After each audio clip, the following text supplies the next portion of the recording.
पोरग माझं आहे, मी काही करीन, तुम्हाला काय घेणं आहे? तुम्ही मध्ये बोलायचं नाही. आणि तुम्ही कोण बोलणार आहे? शुकाचार्य म्हणतात, राजा परीक्षितीला म्हणतात, काळाचा काळ सुद्धा आईचं ते रुद्र रूप पाहून आज ईश्वर थरथर कापू लागले. इथं कृष्णानं दाखवून दिलं बरं, आईचं प्रेम सगळ्यांना मिळत नाही.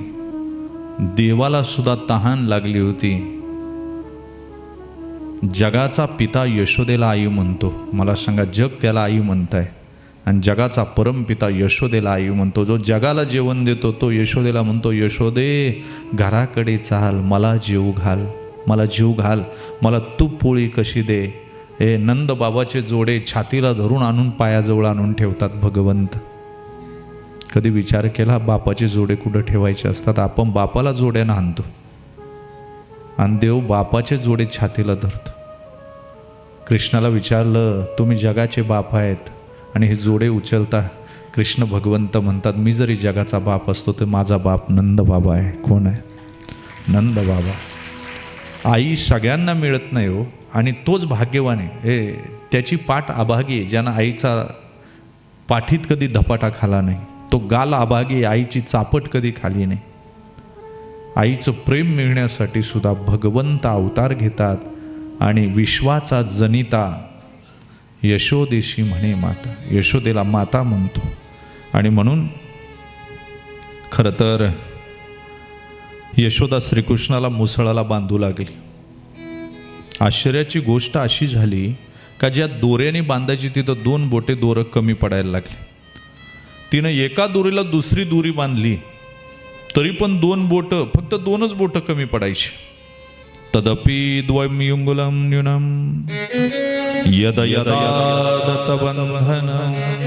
2 बोटं एक दुसरीला, दुसरी तिसरीला बऱ्याच दोऱ्या यशोदेनं बांधल्या, परंतु 2 बोटं कमीच पडायच्या. जणू काही श्रीकृष्णाच्या स्वभावानं दोऱ्यांचा स्वभाव बदलला होता. दोऱ्यांचा स्वभाव हे बांधणं, पण कृष्णाचा स्पर्श झाल्याबरोबर तो स्वभावच बदलला. तुम्हाला सांगू का, तिची लांबी कमी होत गेली. यज्ञ केल्यानं, तीर्थयात्रा केल्यानं स्वभावात सुधारणा होत नाही.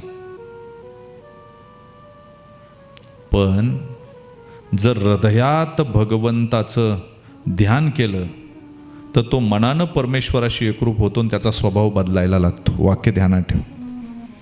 तसं दोऱ्यांनी त्यांचा स्वभाव बदलला. दोऱ्यांचा स्वभाव हे बांधणं, पण कृष्णाचा स्पर्श झाला आणि 2 बोटं कमीच पडायची. खरं तर ब्रह्मसंबंधावर कोणतं बंधन असू शकतं काय? खरं तर बांधण्याचा स्वभाव दोऱ्यांनी सोडून दिला. दोऱ्यांना कृष्णाची दया आली. वैष्णव म्हणतात, दोरीमध्ये ऐश्वर्य शक्तीनं प्रवेश केला होता. जिथे ईश्वर आहे तिथं ऐश्वर्य आहे. आणि तुम्हाला सांगू, ऐश्वर्य शक्तीला याचं दुःख होतं की एक सामान्य गवळण माझ्या प्रभूला बांधते.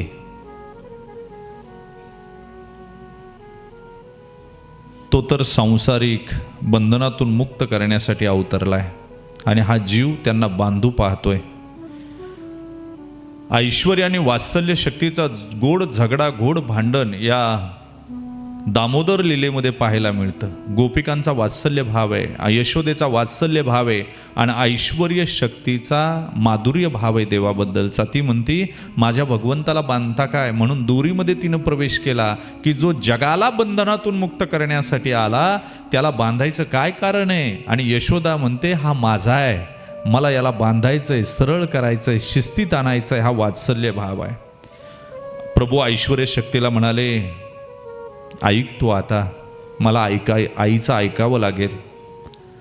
मी या गोकुळात ईश्वर म्हणून राहत नाही, मी यशोदेचा लाडका म्हणून राहतो, यशोदेचा बालक म्हणून राहतो. तुझा पती मी द्वारकेला होईल. काय सांगितलं ऐश्वर्य शक्तीला? तू द्वारकेला ये आणि मग द्वारकेला मी तुझा पती होईल. आईला बांधण्याची इच्छा आहे तर तिला बांधू दे.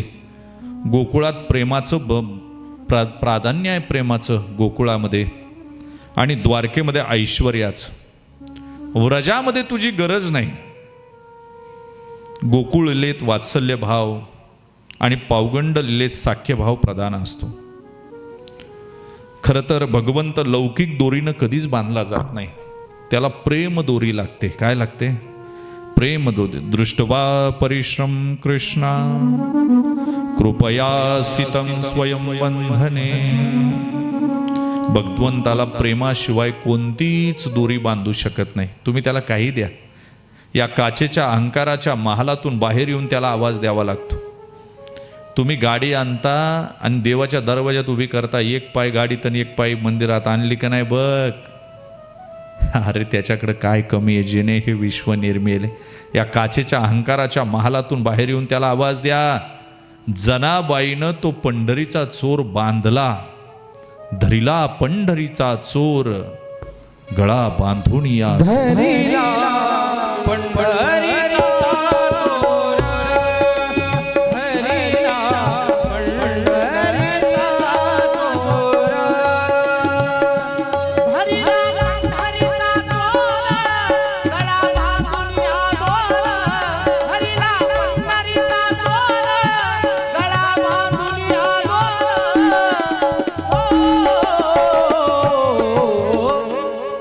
धरिला पंढरीचा चोर, धरिला पंढरीचा चोर, धरिला पंढरीचा चोर.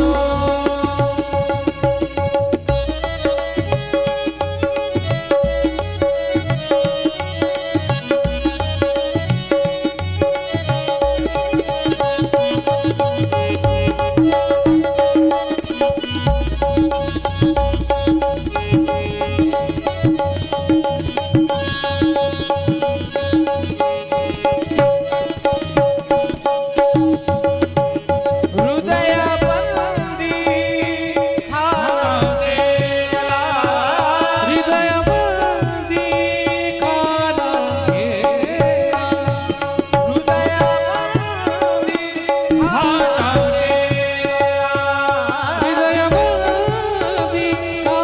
गेला, हृदयबंदी खाना गेला. आत विठ्ठल कोणी गेला, आत विठ्ठल कोणी गेला, हृदयबंदी खाना गेला, आत विठ्ठल कोणीला, हृदयबंदी खाना गेला, आत विठ्ठल कोणीला. हो धरिला पंढरीचा चोर, धरिला पंढरीचा चोर, धरिला पंढरीचा चोर, गळा बांधून या दोर, धरिला पंढरीचा चोर, गळा बांधून या दोर.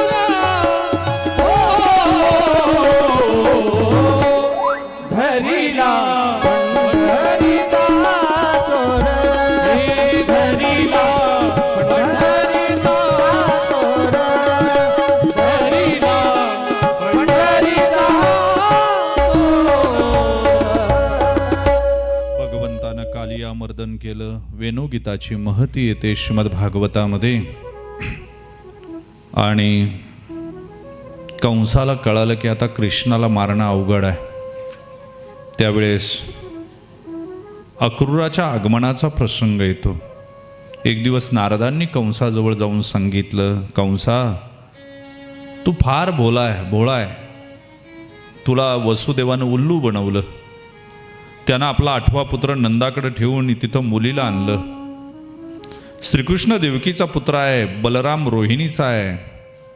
त्या दोघांनी मिळून तुझ्या अनेक सेवकांना मारलं.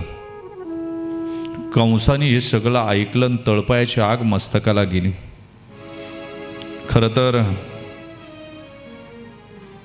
तो अगोदर वसुदेवाला ठार मारायला तयार झाला.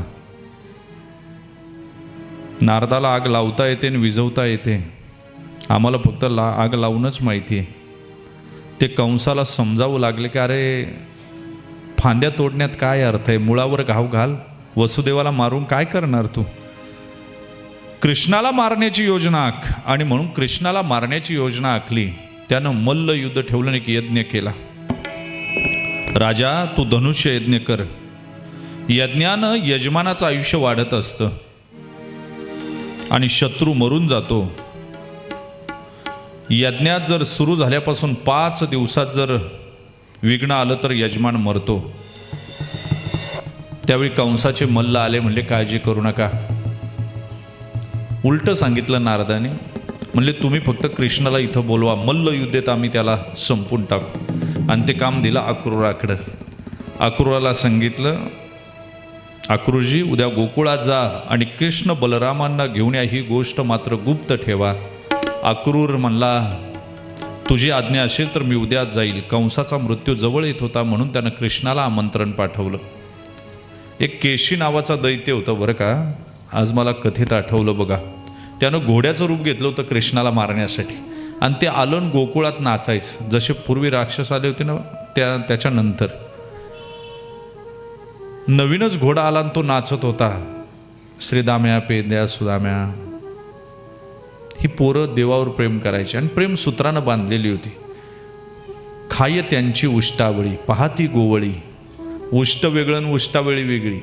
उष्ट म्हणजे ताटातलं खाणं आणि देव त्यांची उष्टावळी खायचा म्हणजे ताटाच्या खाली जे पडतं का ते खायचा. किती भाव असेल देवाचा मला सांगा.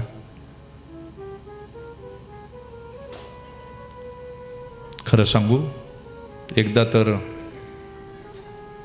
श्रीदाम्याला आईनं ताक दिलं आणि ताक दिल्यावर 2च घोट पिला आणि म्हणला कृष्णाला किती आवडेल म्हणून तेवढं आई नेऊ देणार नाही म्हणून तोंडात गुळणा धरला. काय केलं आणि गेला यशोदेच्या मांडीवर. नंदलाला खेळत होता, खांबाच्या आडून खुणवलं, इकडे या, जवळ घेतलं, तोंड पुढं कर म्हणला, या तोंडातला गुळणा त्या तोंडात टाकला आणि कृष्ण म्हणला, वा श्रीदाम्या कसलं भारी ताक रे, अजून का नाही आणलं. म्हणला देवा आणलं हेच नशीब समज, आईनं आणून दिलं नसतं.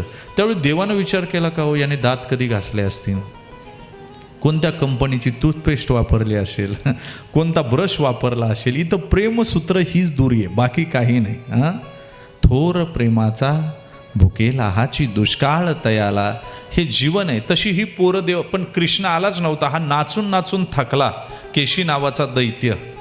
आणि शेवटी देवालाच वाटलं आता याला, म्हणून देव आले जवळ. ते नाचत होता. आता केशी दैत्याने विचार केला, जातो कृष्णाच्या जवळ जातो, मागच्या लाथेत कृष्णाला मारून टाकतो. जवळ आल्याबरोबर तो कृष्णाच्या पुढं नाचायला लागला तो घोडा. त्यावेळी सगळे गोपाळ विचारू लागले, कृष्णा तू याला ओळखतो का रे. म्हणले मी ओळखत नाही, पण ज्याचं मरण जवळ आलंय तो मायक येत असतो. कळालं तर पहा तसं. आणि मग त्यानं ती शेपटी पकडून गरगर मारलं केशी नावाच्या दैत्याला.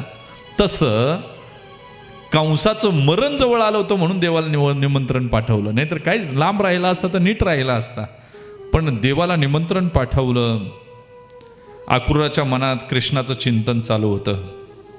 गोकुळाकडे प्रवास चालू झाला, मनात चिंतन चालू होतं. आज माझं भाग्य आहे, मला कृष्णाचं दर्शन होणार आहे. कृष्णा मी अधम आहे, अपात्र आहे, पापी आहे, मला तुझा शरण येत आहे, मला आपला समजून मला जन्म सफल कर.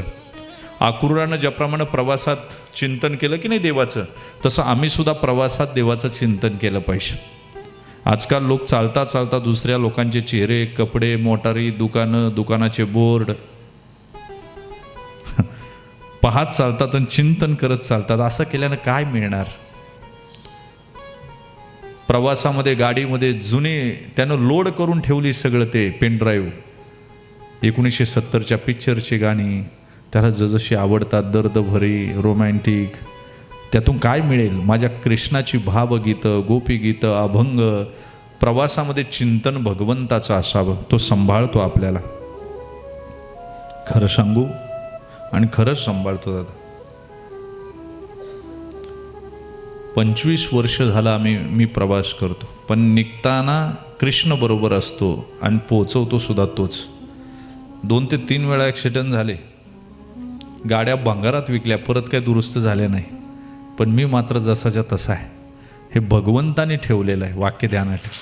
म्हणून प्रवासामध्ये पण निघालो का त्याचंच चिंतन असतं आणि घरी न्यायची जबाबदारी त्याची तर आणायची सुद्धा जबाबदारी त्याची. वाक्य ध्यानात ठेवा. आणि म्हणून प्रत्येक माऊली मन सुधारायला फार वेळ लागतो. म्हणून भगवंताचं स्मरण करीत चला. प्रत्येक पावलाला प्रदक्षिणाचं फळ मिळतं बघा. जर चिंतन करत चालला ना, नाम घेता वाट चाली, यज्ञ घडे पावला पावली.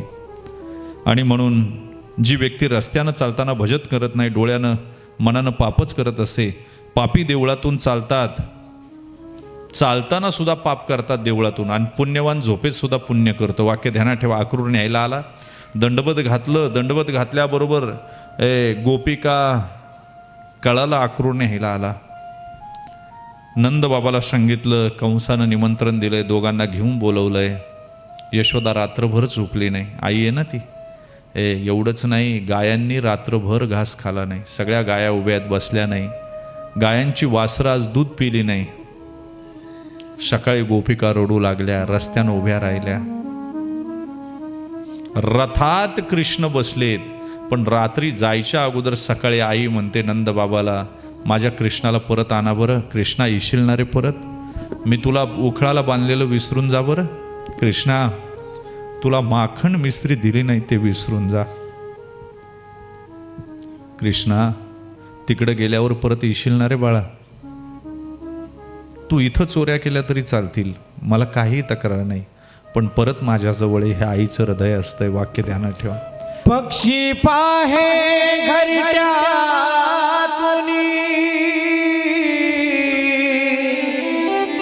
गाई हंबरतात रानोरानी,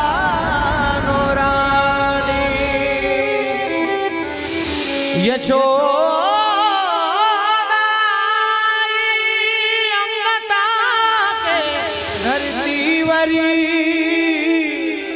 पेजा सुदामा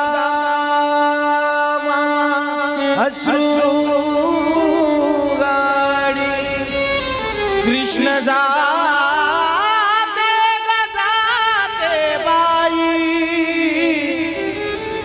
आज गोकुळात सुख नाही, आज गोकुळात सुख नाही. अक्रूरा रे नेऊ नको कृष्णाला आमच्या, नेऊ नको कृष्णाला. गायी हंबरडा फोडायला लागल्या दादा. पक्षी घरट्यातून डोकावतायत. आज दाना पाणी आणत नाही लेकराला. सगळ्या गोपिका रस्त्यानं उभ्या राहिल्यात, रडतात, आडव्या पडल्या. हे अक्रूरा चांडाळा, आमच्या देवाला नेऊ नको रे, आमच्या कृष्णाला नेऊ नको. अक्रूरा, नको नेऊ भगवान. कृष्णा विना माझं चैन पडेना, कृष्णा विना माझं चैन पडेना, कृष्णा विना माझं चैन पडेना, कृष्णा विना माझं चैन पडेना. पुढं झाले मी रे आता, व्याकुळ झाले मी दादा. अक्रूरा रे नेऊ नको भगवान आमचा, नेऊ नको भगवान. कृष्ण निघाला, झाडं सुकायला लागली दादा. गाया अश्रू ढाळू लागल्या. सडातल्या धारा आपोआप खाली चालू लागल्या. आपोआप सडातून दूध पडायला लागलं. कृष्णाला दूध पाजणारी पद्मगंधा ढळढसा रडते आणि पान्हा सोडला तिनं. कृष्णाकडे पाहून हंबरते दादा. यशोदेनं कृष्णाला मिठी मारली, कन्हैया विसरणार नाही ना राजा मला. गोपिका निघाल्या, कृष्ण बसला रथात. गोपिका हात अडवतात, कृष्ण गोपिकांकडे पाहत नाही. समोर राधा उभी आहे, राधेकडे पाहत नाही. राधेनं डोळ्यात डोळे घातले आणि रागानं पाहिलं. सोडून चालला मला. जा, मथुरेला तुला चांगल्या गवळणी मिळतील, पण तुला माझं प्रेम कळणार नाही. ए कृष्णा, मी जे प्रेम केलं ते निस्वार्थी प्रेम केलं रे. विकारी प्रेम नव्हतं माझं, निर्विकारी प्रेम होतं. तुला माझं प्रेम कळालं नाही. पण ए कृष्णा, मी एवढं प्रेम केलं, एवढं प्रेम केलं, एवढं प्रेम केलं, ज्या ज्या वेळी या भारतवर्षामध्ये तुझं नाव घेतलं जाईल जगात, त्यावेळी तुझ्या नावा अगोदर माझं नाव घेतलं जाईल. राधा कृष्ण, राधा कृष्ण, राधा कृष्ण. ए कन्हैया, तुला माझं प्रेम कळालं नाही, माझ्या हृदयाच्या भावना कळाल्या नाही. कृष्णा, जेव्हा जेव्हा तुझी मंदिरं होतील त्यावेळी माझं प्रेम जिंकेल, माझा भाव जिंकेल, माझी साधना जिंकेल, माझा तुझ्यावरचा विश्वास जिंकेल. कृष्णा, ज्या ज्या वेळेस मंदिरं होतील या जगात, तुझ्या शेजारी सत्यभामा उभी नसेल कृष्णा, तुझ्या शेजारी रुक्मिणी उभी नसेल, तुझ्या शेजारी उभी असेल ती ही राधा. म्हणून मंदिर राधा कृष्णाची. ए अक्रूरा, आज तूही सामील झाला काय त्याला? जा, घेऊन जा. अरे तू कृष्णाला घेऊन जाशील, पण या हृदयात बसवलेला कृष्ण नेशील कसा रे? ढळ जसा रडू लागली राधा. एक बार तो राधा राधा राधा राधा, जो मैं साजाती प्रीत करे ना कोई, नगर ढिंडोरा पिटती प्रीत ना करे कोई, प्रीत ना करे कोई. अक्रूरा रे, नेऊ नको घनश्याम हमसा, नेऊ नको अक्रूरा रे, नेऊ नको घनश्याम हमसा, नेऊ नको घनश्याम हमसा, नेऊ नको घनश्याम हमसा, नेऊ नको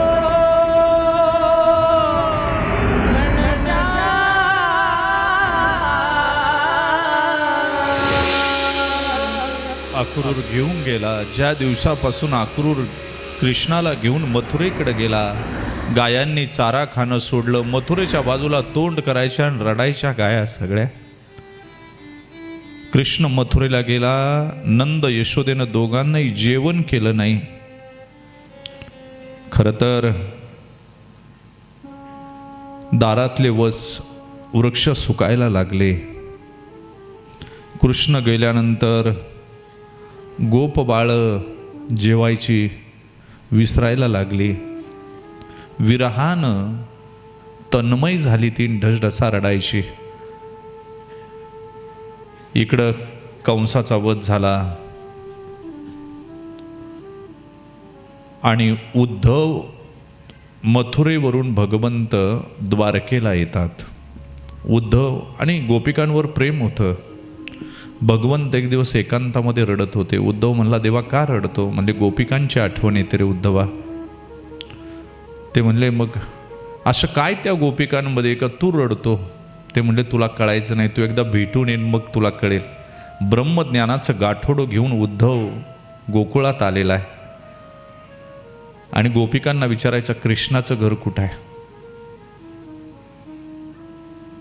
लोकांना विचारायचा, गोपिकांची घरं कुठं आहेत? म्हणले, जिथून जिथून रस्त्यानं पाणी वाहतंय ना, हे ओला दिसतोय ना सगळा रस्ता, ज्या ज्या घरातून येईल तेथे गोपिकेचं घर आहे. कारण एवढ्या गोपिका रडल्या होत्या, रस्त्यानं पाणी चाललं होतं. त्यात एका घरात घुसला. ती गोपिकेनं कृष्णाचं चित्र काढलं होतं असं भिंतीवर, पण त्याला हात नव्हते, पाय नव्हते. आणि ती ब्रह्मदेवाला शिव्या देत होती, ब्रह्म्या तुझं वाटोळं होईल रे. त्यावेळी उद्धव म्हणला, ए गोपिके, का रडते तू? कृष्णाची आठवण येते रे उद्धवा. अगं काय कृष्णापाशी आहे तुझं? ती म्हणली, बाकी काही सांगू नको. तो म्हणला, मी कृष्णाचा मित्र आहे उद्धव. म्हणले, तू कोण आहे ते माहिती नाही, माझ्या कृष्णाला आणलंय का ते सांग. नसेल आणलं तर घरातून बाहेर हो, आमच्याबरोबर बोलू नको. त्यावेळी उद्धवानं विचारलं, एक गोपिके ते चित्र का काढलंय आणि ब्रह्मदेवाला शिव्या का देते? म्हणली ब्रह्मदेवानं चांगलं केलं नाही, या डोळ्यावर पापण्या दिल्या. म्हणली पापण्या दिल्या नसत्या तर कशी दिसली असती, चाललं असतं. पापण्यांनी काय केलं तुझं? म्हणली ज्यावेळी कृष्ण गोकुळात होता ना, गोरज मुहूर्तावर तो गोधन घेऊन यायचा, त्यावेळी ती गाईच्या खुरातली गोरज उडायचं त्याच्या चेहऱ्यावर, खुरातली माती, आणि पांढूर झालेला कृष्ण या डोळ्यानं बघायची मी. पण तेवढ्यात ही पापणी पडायची आणि तेवढा वेळ कृष्ण मला पाहता येत नव्हता. जर ब्रह्मदेवानं पापणीच दिली नसती तर मला तेवढा वेळ कृष्ण जास्त वेळ पाहता आला असता. आहे भावा आमच्या हृदयात असा. गोपिकेला विचारलं, का ग या चित्राला हातपाय का नाही काढले? ती म्हणती, खरं सांगू का उद्धवा, याला पाय का नाही काढले? हात काढले होते, पाय काढले नव्हते. सांगितलं पाय का नाही काढले? याची चरणयुगल फार चंचल आहे. याला जर पाय काढले आणि हा कुठं निघून गेला तर मी याला कुठं शोधू, म्हणून मी याचे पाय काढले नाही याच्या चित्राला. काय भाव आहेत मला सांगा. खरं तर भगवंत द्वारकेमध्ये स्थित झालेले आहेत आणि इकडे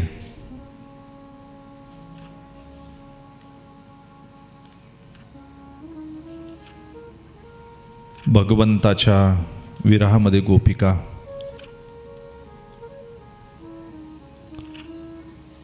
अतिशय पागल झालेल्या आहेत. भगवंताची दिनचर्या जरासंधाला मारल्यापासून हे सगळं संपले. 11वा स्कंद चालू झाला. खरं तर 11व्या स्कंदामध्ये गोविंदाला भजण्यापासून वेगळं काहीच नाही.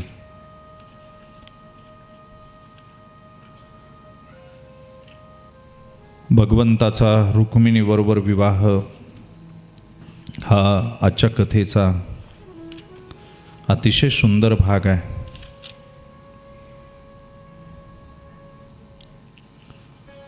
रुक्मिणी, अनेक राजे आले होते. रुक्मिणीच्या घरात पूजा करायला यायचा. विदर्भ देशाचा राजा भीष्मक, याच्या राजवाड्यामध्ये सुदेव ब्राह्मण हा देवपूजा करण्यासाठी यायचा. भीष्मकाला 5 पुत्र आणि 1 कन्या होती. वडील मुलाचं नाव होतं रुक्मी आणि मुलीचं नाव होतं रुक्मिणी. भागवतात त्याच्या आईचं नाव सांगितलं नाही, पण अन्य ग्रंथाच्या आधारे त्या मातेचं नाव शुद्धमती असं पाहायला मिळतं बाकी ग्रंथात अभ्यास केल्यावर. खरं तर भीष्मक राजाची इच्छा होती की रुक्मिणीचा विवाह श्रीकृष्णाशी व्हावा, पण राजपुत्र जो रुक्मी होता त्याची इच्छा होती की माझ्या बहिणीचा विवाह शिशुपालाशी व्हावा. आता सामान्य जीव कामाधीन होऊन लग्न करत असतो आणि हे लग्न हा विषय भागवतात येणं हे काही सामान्यच नाही. हे जीव शिवाचं मिलन हे लग्न म्हणून शुकाचार्यांनी एवढं वेटेज भागवतामध्ये या विषयाला दिलं. नाहीतर लग्न कामाधीनाचं लग्न नाही. हे विचार करा, विषय सुखाची तिला इच्छा नाही, अपेक्षाही नाही, आणि भावाची इच्छा होती की यानं शिशुपालावर लग्न करा. रुक्मिणीनं पत्र लिहिलं कृष्णाला आणि तिनं आपल्या पत्रात लिहिलं की ती निष्काम आहे, मनात कोणतीही विषय वासना नाही. सामान्य मुलगी असं कसं म्हणू शकेल हो? पण कृष्णाला तिनं पत्र लिहिलं. हा लौकिक लग्नाचा विषय नसून आध्यात्मिक मिलनाचा अलौकिक सिद्धांत समजून देण्यासाठी लौकिक लग्न श्रीमद भागवतामध्ये दाखवलं. खरं तर रुक्मिणीने सुदेवाचं साह्य घेतलं त्या ब्राह्मणाचं. जो देवाला भेटू इच्छितो त्याने सद्गुरूचं साह्य घ्यावं. सुदेव हे सद्गुरू आहेत. राजकन्या असूनही रुक्मिणी पार्वतीच्या दर्शनाला पायी पायी जायची. कथा सांगतायत, परीक्षिती या कथेत फारच तन्मय झाले आणि यावरून हे लग्न सामान्य नाही हे लक्षात येतं. खरं तर रुक्मिणीचं ते पत्र घेऊन सुदेव ब्राह्मण द्वारकेला आलेले आहेत. भगवन, आपल्या दर्शनानं मी कृतार्थ झालो, आपली काय सेवा करू? सुदेव म्हणाले, रुक्मिणीचं पत्र कृष्णाला दिलं. प्रभू, ही एक सुपात्र कन्या आहे, सद्गुणी, चतुर, सुशीलपणा आहे. हिच्याबरोबर आपला विवाह झाला तर आपलं जीवन सुखाचं, समाधानाचं जाईल. श्रीकृष्णानं रुक्मिणीचं पत्र वाचलं. अक्षर भाषावरून माणसाची परीक्षा होत असते. पत्र फार लांबलचक नव्हतं, पण भावपूर्ण होतं. रुक्मिणीने त्या छोट्याशा केवळ 7 श्लोकाच्या पत्रात 7 श्लोक लिहिलेत कृष्णाला, आणि त्या 7 श्लोकाच्या पत्रामध्ये घागरीत भरून समुद्र द्यावा इतका अर्थ दिला. दोघांची सप्तपदी लवकर जुळून यावी असं सूचित केलं होतं. ते 7 श्लोक लिहिले. त्यामध्ये भगवंताच्या 6 गुणांचं वर्णन 7 श्लोकामध्ये रुक्मिणीने केलं. खरं तर ऐश्वर्य, यश, श्री, ज्ञान आणि वैराग्य या गुणांचा भाव त्या श्लोकामध्ये आहे, आणि श्रीकृष्णाच्या सौंदर्याचा अंश आहे. संसार कार्य आहे, श्रीकृष्ण कारण आहे. सौंदर्याच्या कल्पनेतूनच विकाराची जन्म होऊ शकतो, आणि म्हणून ती लिहिते की भगवान, मला कोणत्याही कामी पुरुषाशी लग्न करावं वाटत नाही. मी तुमच्या सौंदर्याबाबत सुदेव ब्राह्मणाकडून ऐकलं, म्हणूनच मी आपल्याशी विवाह करण्याचा निश्चय केला. तुम्हाला वाटत असेल की ही मुलगी अशी कशी, पण तुमच्या सद्गुणानं माझं मन निर्लज्ज झालेलं आहे. श्रीकृष्णाला कदाचित असं वाटेल का या निर्लज्ज मुलीशी लग्न कसं करावं, पण आपल्या गुणांनी मला निर्लज्ज बनवले, आणि हा निर्लज्जपणाचा दोष आपले सद्गुणच आहेत. आपण तर सर्वांच्या अंतर्यामी आहात, मी आणखी काय लिहू? रुक्मिणी शिशुपालाचा उल्लेख त्या पत्रात करीत नाही, पण ती म्हणते मला कामी पुरुषाबरोबर लग्न करण्याची इच्छा नाही. तुम्हाला असं वाटेल की ह्या मुलीशी लग्न करून मला काय मिळेल? ही कन्या आपल्याबरोबर काही संपत्ती घेऊन येऊ शकत नाही, कारण तिनं सांगितलं होतं की माझं अपहरण करून घेऊन जा. मग तुम्हाला असं वाटेल की तुम्ही राजा आहात, मी काही देऊ शकत नाही, परंतु तुम्हाला असं वाटेल की ही संपत्ती काय आणणार नाही, हिच्याशी लग्न करून काय फायदा. म्हणून ती पुढच्या श्लोकात लिहिते की मी संपत्ती आणीन, पण कोणती? स्वकष्टार्जित माझी संपत्ती आहे, ती मी तुम्हाला अर्पण करील. ती माझी संपत्ती कोणती आहे? रुक्मिणी त्या श्लोकात लिहितेत की मी नेहमी सत्कर्म करत आले, ही माझी संपत्ती आहे. ती लिहिते, तुळशीची पूजा केल्याशिवाय मी कधी पाणी देखील प्याले नाही, ही माझी संपत्ती आहे. मी अनेक व्रतवैकल्य केले, त्या व्रताची माझी संपत्ती आहे. मी गरिबांना वस्त्र अन्नदान केले, ही पुण्य संपत्ती मी सोबत आणीन, आपण माझा स्वीकार करावा. पतिव्रता पुण्यशाली स्त्रीचा पती कधी दुःखी नसतो, सुखीच राहत असतो. या सगळ्या संपत्तीचा विचार केल्यावर खालच्या श्लोकामध्ये मला कसं प्राप्त करून घ्या असं तिनं सांगितलं. मी दररोज पार्वतीला पूजा करण्यासाठी जाते, आणि तिथून माझं आपण अपहरण करावं, आणि तुम्ही जर माझा स्वीकार केला नाही तर मी 1000 जन्म घेईन, आपणासाठी निष्काम प्रभूशी विवाह करील, अन्य कोणत्याही कामी पुरुषाशी मी लग्न करणार नाही. 100 जन्म घ्यावे लागले तरी हरकत नाही, पण मी तुमच्याबरोबरच लग्न करीन. श्रीकृष्णाच्या अंतरंगाला या भावना भिडल्या. मोही कपट छिल छिद्र न पावा. खरं तर आपल्या आचरणातून भगवंताला हे दाखवून दिलं. इकडं शिशुपालासहित 1000 राजे तिथं लग्न समारंभासाठी घेऊन आलेला आहे शिशुपाल, आणि त्याच वेळेस भगवंतानं रथ आणलेला आहे, आणि दारुकाला सूचना दिल्या, आणि रुक्मिणी कृष्ण भक्ती पार्वतीची पूजा करण्यासाठी मंदिरापर्यंत आलेली आहे. लेके पूजा की थाली ज्योत मन की जगाली, तेरी आरती उतारू बोली माँ, तुझो दे सारा सुख जीवन का सारा, तेरे चरणों पे वारू बोली माँ. ओ माँ,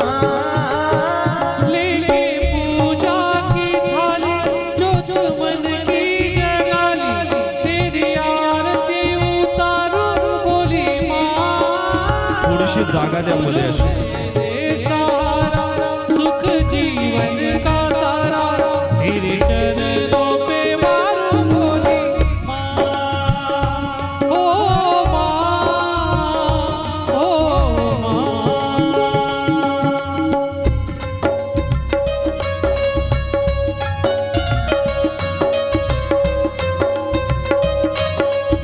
बोलिए जगदम्बा मैया की जय हो.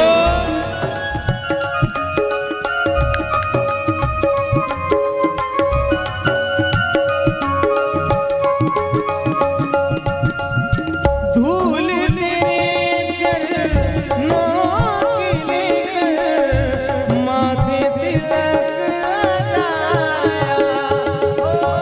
धूल तेरे चरणों की लेकर माथे तिलक लगाया. यही कामना लेकर मैया तेरे द्वारे आया. रहे जब तक प्राण करूं तेरा ही नाम तेरा पुकारूं बोली माँ. तू जो दे दे सहारा सुख जीवन का सारा तेरे चरणों पे मारू बोली माँ ओ माँ ओ माँ.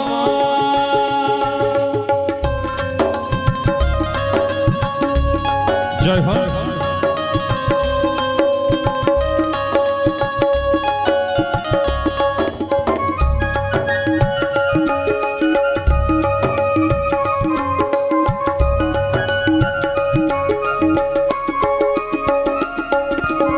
सफल हुआ ये जन्म कमता जन्मों से गंगा.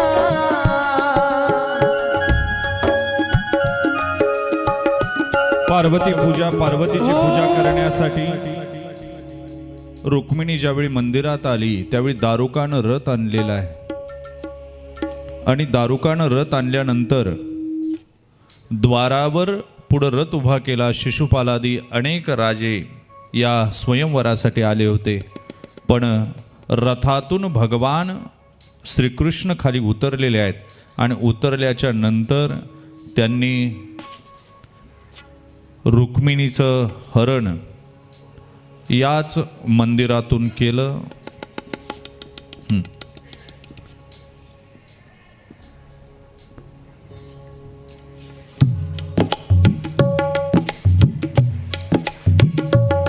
श्री कृष्णा श्री कृष्णा श्री कृष्णा हरे मुरारी गोविंद श्याम बनवारी. श्री कृष्ण हरे मुरारी गोविंद श्याम बनवारी. श्री कृष्णा हरे मुरारी गोविंद श्याम बनवारी. श्री कृष्ण हरे मुरारी गोविंद श्याम बनवारी. ले गयो रे रुक्मिणी को कन्हैया ले गयो रे.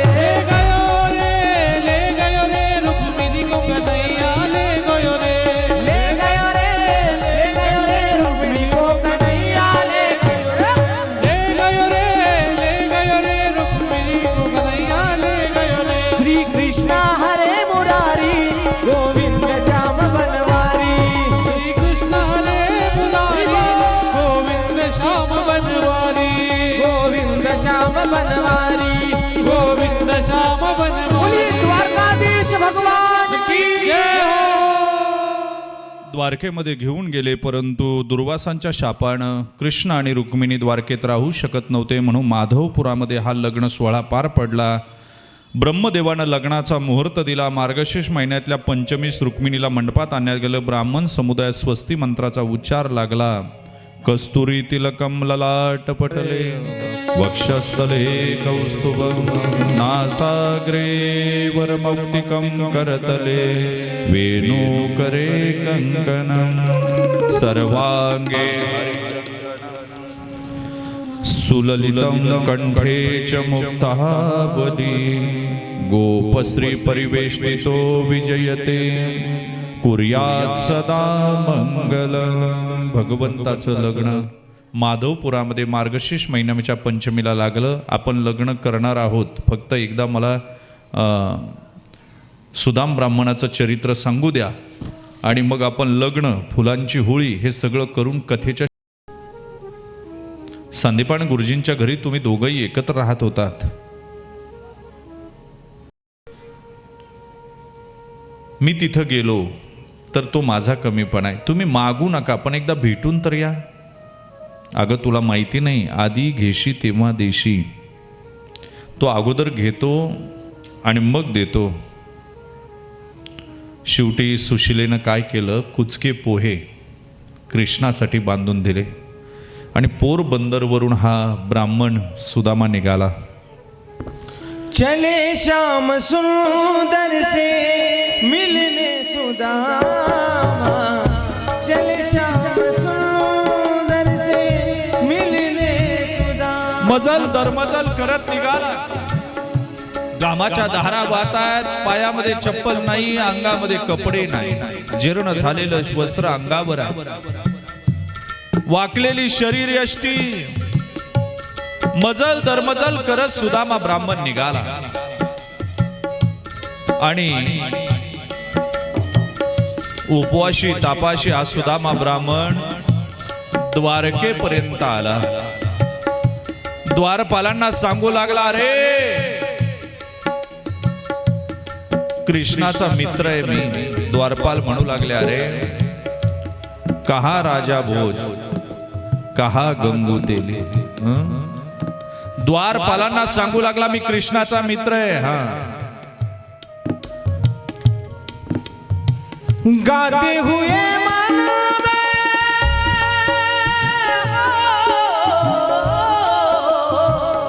गाते हुए मन में हरे कृष्ण रामा, चले श्याम सुंदर से मिलने सुदामा, चले श्याम सुंदर से मिलने सुदामा. देखो देखो ये गरीबी कहा, कृष्ण के दर पे विश्वास लेके आया हो.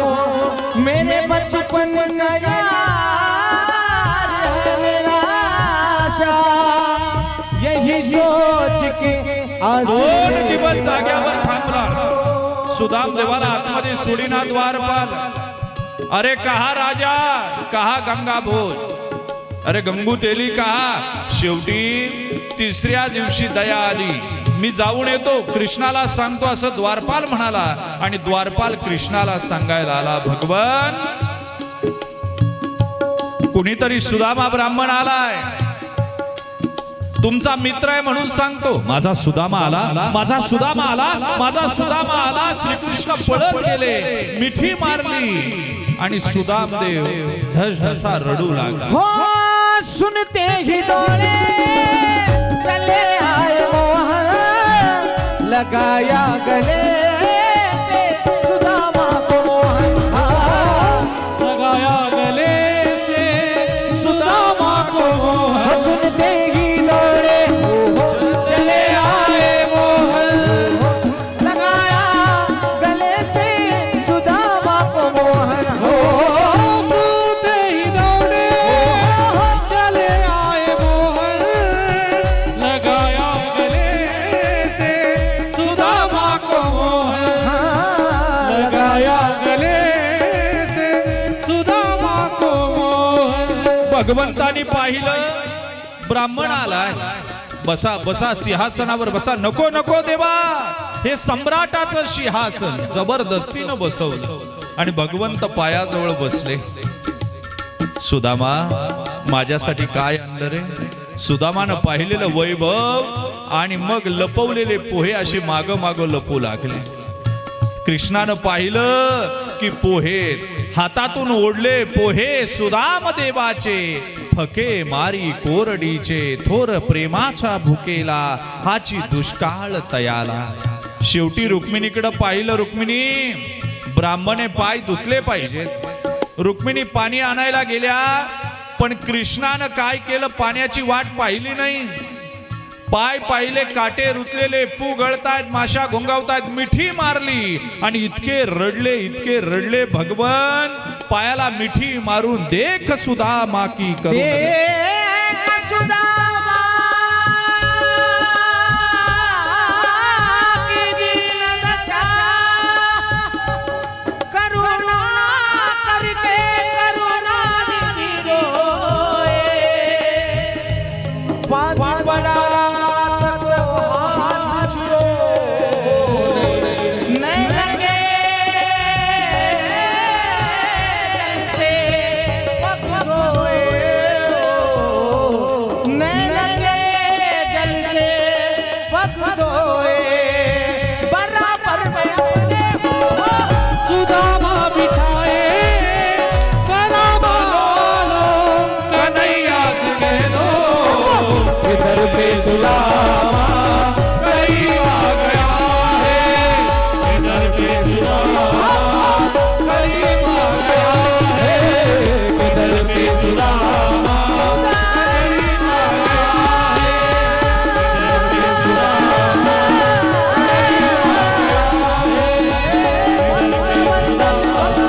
इधर पे सुदामा आ गया है। भगवंतानं ओवाळायला घेतलं सुदामदेवाला आणि कपाळ वाचलं श्रीक्षय. श्रीक्षय म्हणजे संपत्तीचा नाश. भगवंतानं अंगठा फक्त फिरवला, गंध लावता लावता केलं यक्षश्री सदैव श्रीमंत. सुदामदेव काही दिवस राहिले, पण म्हणण्याची इच्छा झाली नाही काही दे. कृष्णाला म्हणतात आता येतो मी, मला गेलं पाहिजे. भगवंत सांगतात सेवकांना यांना सोडून या. कृष्ण जातात वेशीपर्यंत, सगळा महाल सगळं सोडवण्यासाठी जातात आणि सुदामदेवाला सोडवण्यासाठी संपूर्ण द्वारका लोटलेली आहे. आणि सुदामदेवाला सोडून आले. सोडल्याच्या नंतर सुदामदेव मजल दरमजल करत ज्यावेळी घेऊन जातात, आपल्याला रुक्मिणी स्वयंवर करायचे बरं का लखन. हां नाही हे सगळे सोडवायला घेऊन जा, मला अजून 5 मिनटं कथा करायची. ए लखन यांना घेऊन जा. हां हे सोडून येते सुदामदेवाला, मला यांना कथा ऐकवायची अजून 5-10 मिनटं. जय जय श्री राधे. फक्त राधा कृष्ण मला लागतील नंतर. हां राधा आपलं रुक्मिणी आणि राधा, रुक्मिणी आणि भगवान श्रीकृष्ण दोघेही लागतील. ऐका, इकडे लक्ष द्या तुम्ही. भगवंत सगळ्या राण्यांसहित सुदामदेवाला सोडवायला गेले. मनामध्ये विचार आहे की यानं मला काहीच दिलं नाही, पण ज्यावेळी घरी जातात त्यावेळी संपूर्ण सुदामपुरी सोन्याची केली देवानं. गाव सोन्याचा दिदला गा. भगवंताची कृपा झाली की काय कमी असतंय मला सांगा. शेवटचा काय, भगवंताचं निजधामाला जाणे. एक पिंडारक तीर्थाच्या ठिकाणी ऋषींचा मेळावा जमला होता. कथा संपत आली. शेवटचा भाग आहे, 2 मिनिटाचा, एवढा संपवतो. 2 गोष्टी आहेत. आज भगवंत ज्यावेळी निजधामाला जातात त्यावेळी साधक विचारलं तिथल्या उद्धवानं की आता आम्ही तुला कुठं शोधायचं. त्यांनी सांगितलं श्रीमद भागवतात मला शोधा. मी कुठं मिळेल तर माझी वाङ्मयीन मूर्ती श्रीमद भागवतात आहे. म्हणून कथा संपल्याच्या नंतर ज्यावेळी रुक्मिणी स्वयंवर होईल, आपला आनंद घेऊन होईल, त्याच्यानंतर सगळ्यात शेवटी आरती होईल. आणि आरती झाली की भागवत दर्शन सोहळा या ठिकाणी आहे. इकडून यायचं, भागवताचं दर्शन घ्यायचं आणि इथून उतरून जायचं. लाईनशीर यायचं, गडबड करायची नाही. किती वेळ होऊ द्या. ते उद्या संध्याकाळी 7 ते 9 काल्याचं कीर्तन आहे. उद्या सगळ्यांनी त्या काल्याच्या कीर्तनाला यायचं.